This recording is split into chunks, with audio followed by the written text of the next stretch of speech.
Lovely. So we're here, it's the 14th of May 2025, and we're here in Coill and Darach in Killarney, and we're talking to Michael Scannell.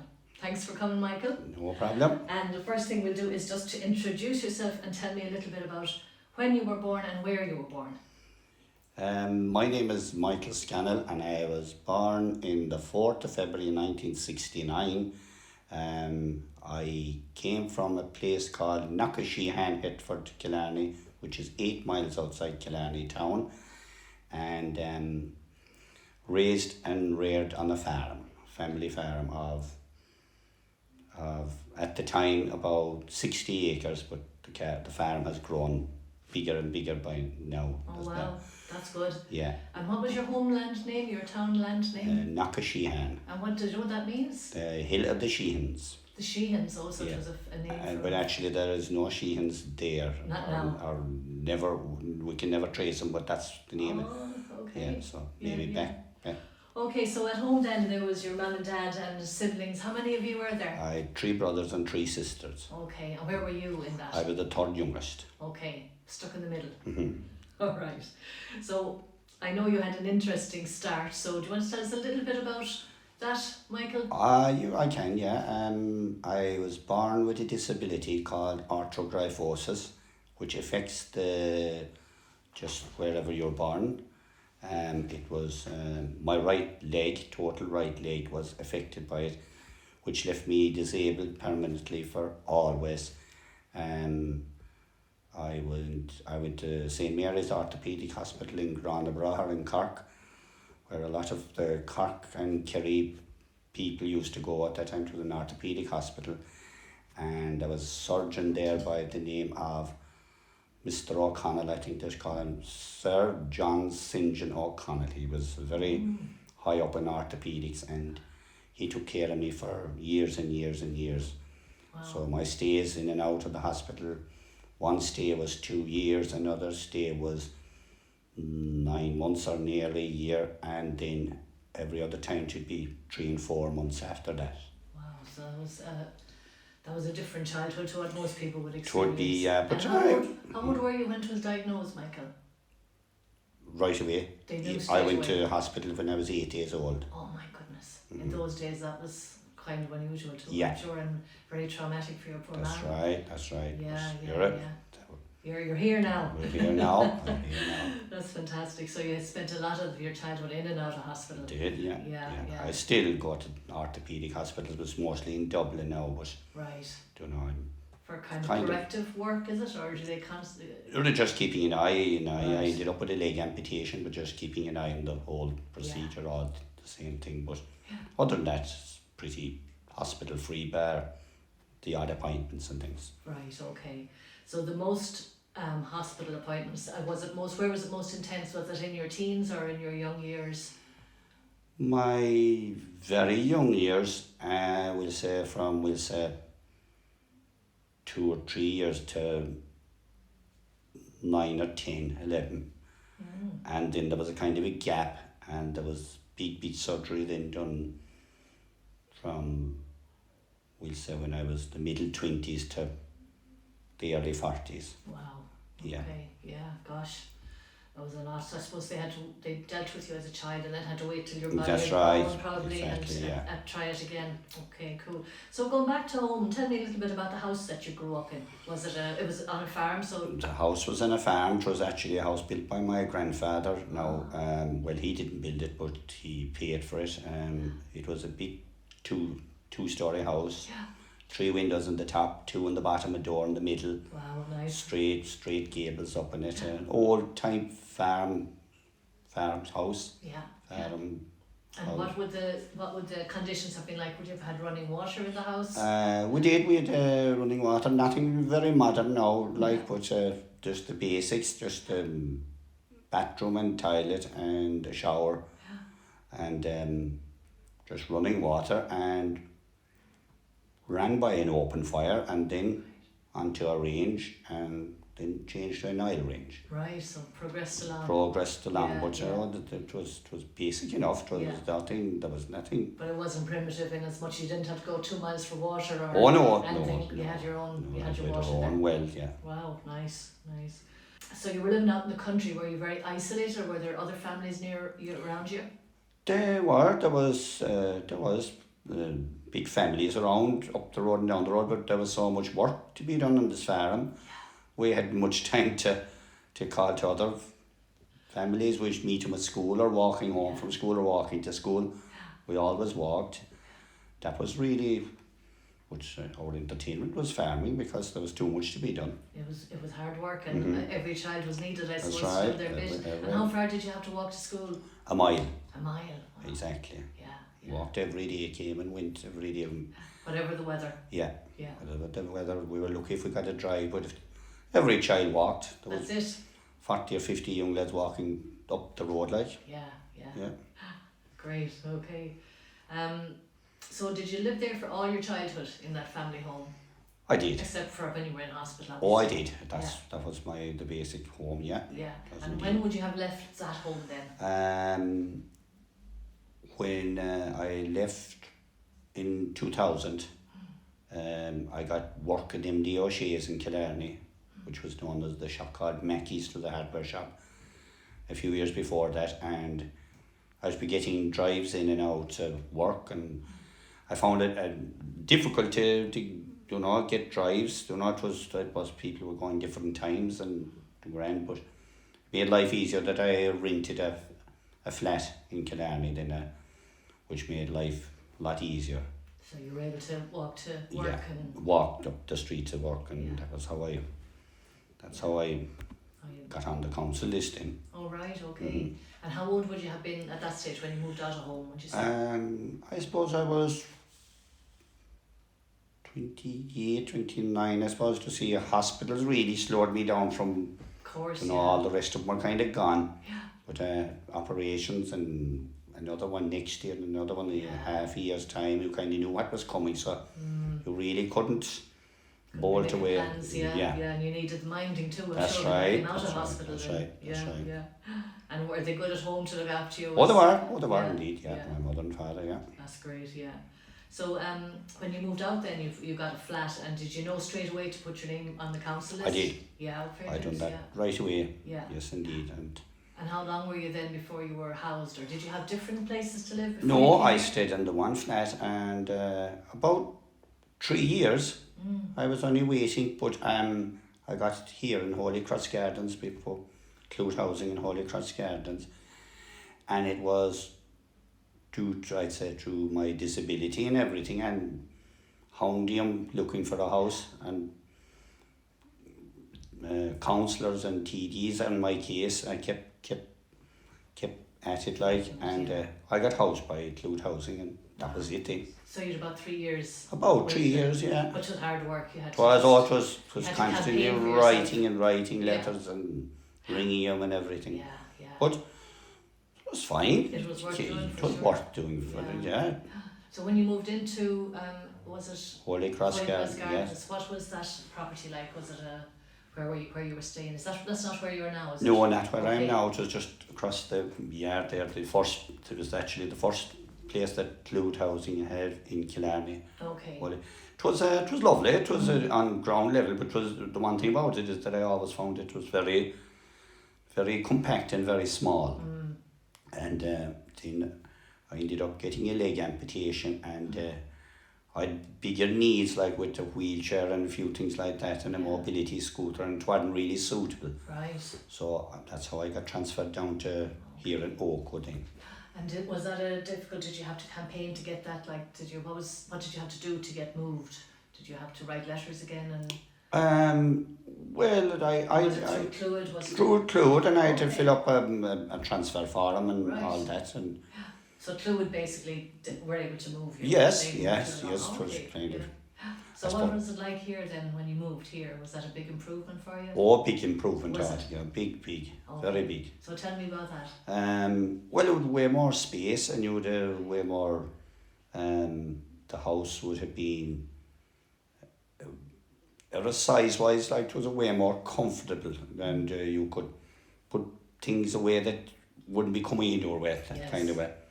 Yeah. And it was a nicer property in fairness, but there was nothing really wrong with where I was, but that it wasn't really suitable for my requirements. Yeah, so this suits you much better. Yes, better quality of life. Better quality of life, and yeah. look, we were on a little private garden, even that you could. Wow. You know, it was just one of the perks that came with it. Your own, nice. You know, like your own heating, and it was good, like. Yeah. So for people who wouldn't be able to look out the window like I am and see your it's like a bungalow. It is like a bungalow, a corner. It's actually bigger. It's even bigger than what it looks like. Wow, right. And straight across then from the community room here. The community room, so you're in prime position. Yeah. Indeed. It's lovely. It's absolutely beautiful. You can see everybody coming and going. See everyone coming and going. Great. So when you lived at home on the farm, I know it was very, very busy and you were a long time in and out of hospital, but was there a strong sense of community in the countryside where you lived? Like, was there a lot of like help going on between one farm and another? Oh, there would be, yeah. There was you were never left on your own. There was always help around, and you could go to the man next door or the woman next door, and they'd be on helping you, and you returned the favour, vice versa. Like, everyone knew what to do. A lot of, I suppose there was such a big gang of us then. There was 7 of us, and my mother and my father, so that was 9. So really we really were able to do everything ourselves, really, because there was such a gang of us there. Yeah, great. You know? But as time went on then, I suppose your family, the siblings moved on. Oh, yes. And they'd need neighbours more. They would, but the only thing is that farming became more modern, and tractors and kind of less manual handling, like. Right. And did somebody stay on the farm then after your parents passed, or how? They did. My brother stayed on, but he did job as well, as he was working with Irish Rail as well. Right. So, but it went in total different farming. We went from dairy farming to beef farming, which would be less intense, like. Yeah. It wouldn't be giving as big a time compared to the dairy farming, like it'd be morning and evening. Yeah.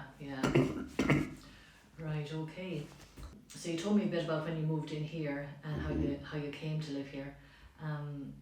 So the place seems to be maintained very well. Oh, very well, I must say that. And that must make a difference too, to how your quality of life and your pride in where you live and everything. Well, you've everything really done for you here. You have your hedges and your grass cut for you, your bins are collected, your lighting, and you've really everything. It's done, and you just... Yeah. So you feel very lucky to... Oh, yeah, without a doubt. Oh, God, yeah. That's fantastic. So were there any challenges for you coming to live here? It sounds like it solved a lot of problems for you coming here, but did you have any challenges coming here? I mean, it must have been hard enough to come to a new place with new people that you didn't know anybody. Was that tricky? To be honest, I didn't. To be honest, I adapted it very fast. Just the moving and stuff. Other than that, wasn't really, no. So you settled in fairly I did, yeah. I'd be that type of a person anyway, just... Yeah. You know? I suppose working in the shop all those years. Working in the shop, you'll get to... Yeah, that's right. Yeah. No, I wouldn't say it was a challenge at all. Right. I kind of liked what was facing me, really. Yeah, definitely. I can see that. And the last one there on that page then is, have your living conditions improved or worsened over the years? Improved. Without a doubt, I'd say, Michael. Yeah. How do you think people outside the community view social housing? Do you think there's a bit of a stigma associated with social housing? Would you ever have experienced that, like being judged or treated differently because you live in some place? I don't think so, to be honest about it. I don't think so, really. Yeah. That's all in the person themselves, that whatever way, but most of people, anytime you hear it, anytime you say where you're living, they'd say, oh, that's supposed to be a lovely place, and I hear about it, and very quiet here out of the way, and you're out of town and you're in town. Like, that'd be the big praise for it. Yes, and you can see why they would. Yeah. So I wouldn't know. I don't think so. No. Okay, so you've never felt that yourself? No. Or being treated No. differently. No. Great. Okay. So what kind of a community existed here when you moved in? Was there anything done like to get people to know each other and? There was, I suppose, the community room there opened up. That wasn't here when I moved. We said to across where I'm living now in Oakwood, and the community room was opened up and made bigger, and big coffee mornings and stuff like that, and it certainly brought people away more together. A kind of a focal point. Focal point, yeah. Come and Yeah. meet up, yeah. They'd have a coffee morning there now every Tuesday morning, and then they'd do games of a Monday night or something. I don't bother with the games now, but like the coffee mornings, I do call to them every so often. Yeah. But no, it's good. I'd say there was I suppose we had a very good ski manager in Denise Fitzgerald, but she has moved on to a different job. But John Hadley has taken up the reins now and doing a very, very good job, I must say, in fairness. Great, okay. And I suppose some people who live in a place like this with so many homes, they can feel very isolated. You're saying to me that you found it easy enough to make friends. And I did, yeah. Would you think that there are some people who live here who would find it hard to socialise maybe? Or I suppose they do, but the way I look at that, I suppose that's all, is it up to the person themselves really? Like, knock on a door and say, come on, we'll go to the coffee, man. Like that, it mightn't be just their thing, which is fine. Yeah. Do you know? It's up to individuals. It is really, and it is well advertised, and we get a notice every now and then in through the letterbox or whatever that this is on and that's on. So Okay. I suppose what you do, I suppose you either like going to these things or you don't, one or the other, and that's their choice if they don't want to come. That's fine. Of course, yeah. Well, it's good that it's all communicated to you. That's You right. know what's It is. going on It is. Yeah. Everything is communicated anyway. That's great. Definitely. That's great, yeah, cool. And how important has a sense of belonging been for you? Like, do you feel like this is your forever home now, and that this is your? I would definitely, yeah. This would be a miracle of some other kind of a thing that I don't know. But you might win the lotto. Or something. But I don't think even if I won the lotto, I don't think I'd move out here. That says a lot. Yeah. No, I wouldn't stop. And is that a good sense of security? I suppose, like when if you're in a flat or whatever, there's always that sense of will you be here and will you be moved or. Well, you've great security here, really, in fairness, because who knows, it's your home, permanent home, like. And you get that sense that. Oh, you it's do, yours. yeah. Sure, Clúid housing are brilliant, like. Okay. There's no doubt about it there, and they're never found wanting for anything, really, within reason. Do you know, sure, we can't have everything. Fair enough, yeah. So it says here, what can be done to build a stronger community here? But I think you kind of covered that as well now by, I suppose there's only so much you can do. Only so much you can do, and really it is all there. If you want to go at it, you want to go at it. If you don't, sure, what do you do? That's exactly. So have you seen many changes in this place over the years since you've been here? Oh, I have, since I first started with Clúid. Oh, they've, I suppose they certainly have improved in their services. Is huge. All right. Yeah, certainly. How? In what ways? I suppose when you request things and look to get things done, you're more listened to. Okay. Certainly more listened to. Yeah. Before, it could be pushed under the carpet or done off, it was a bit awkward. But that's all, I think, personally, I think that was all down to the ski manager. Right. And unfortunately, she wasn't a very nice person, like, but anyway. But the Denise Fitzgerald took over the reins then after that, and it was like, you were like, I don't know what way to say it. It was really going from hell into heaven, that kind of way. Like, made an awful difference. And John Hurley, you know, that we're more in with John now since Denise got a different job. She's still with Clúid Housing. He's very good, in fairness, and very, very good now. I wouldn't have much dealings with him before that because Denise Fitzgerald was our scheme manager, so Right, there was yeah. no. But now, very approachable and very nice, and he couldn't ask for a nicer man, in fairness. And that's so important to feel that you're listened to, Yeah, isn't it? well, that's what runs a good scheme. Absolutely, yeah.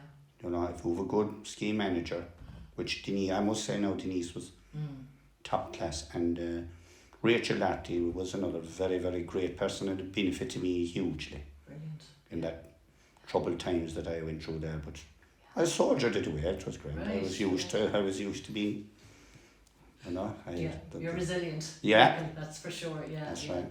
Great. And it was only since Denise left that I've really tuned in with John. Well, I knew him, and but I shouldn't have no reason to go at him because Denise was our scheme manager, so she was the person to deal with the issue. So. Right. What do you wish that people understood about life in social housing? Like, do you think people understand what this place is all about? If you could send a message to the decision makers or the developers, what would it be? In the country even, would you like more places like this built? Do you think there's a need for Definitely. age-friendly Oh housing? God, yes, without a doubt, yes. Okay. Definitely. The more of the likes of these supports you have, the better. And yet you're independent, which is great to have the supports and the people behind you to help you if you do need anything. So you'd see this as an improved way of living compared to maybe living in a council estate? Oh yes, without in a doubt. house. Oh, without a doubt. So tell me a little bit about how this is better. Well, you've a lot more security here in you, and I suppose you've the protection of Clúid housing as well, and any issue that arises, you've somewhere to go with it to tell your piece or offload it or whatever way you want to say it.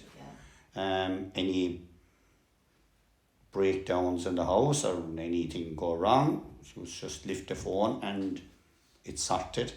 Like if you had the council estates that they could be waiting for months and months and months for a window or a handle for the door or whatever. Yeah.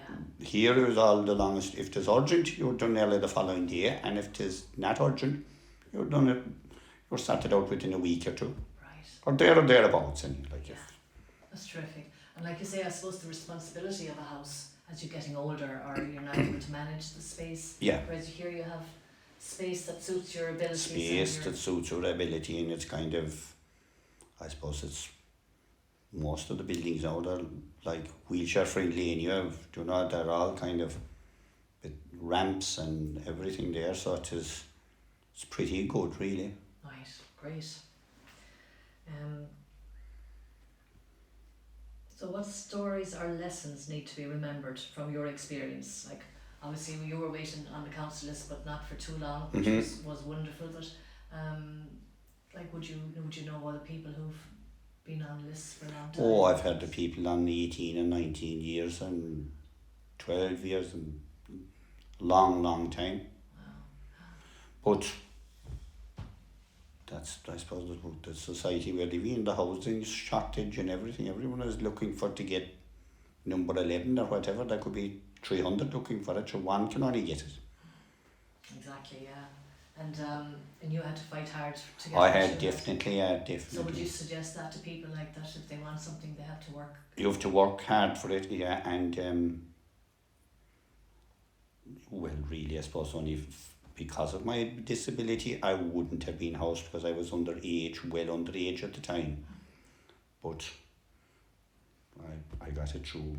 I was a worthy person to get it, really. You deserved it, Yeah, for sure. Yeah, great. And the last one here is, any funny stories about this place or your Clúid experience? Anything comes to mind? I don't really, I suppose. No Disasters or there could be disasters too. Or there is a course, but we might leave them for another day. But I know, yeah. Yeah. They're into life is life, you know. Yeah. There's no one perfect. And is there anything else you want to add that I might have forgotten or missed out on to do with, I suppose, with social housing in general, or your experience of it? Is there anything else you'd like to add? Not that I can think There's of nothing now. glaring that you're dying to say. No. Yeah. I mean, I really, the way you have the questions done, they're really covering everything, really. Yeah, we pretty much have. Yeah, I think we have. True. Okay, that's great. I've switched that off now. I think Lovely.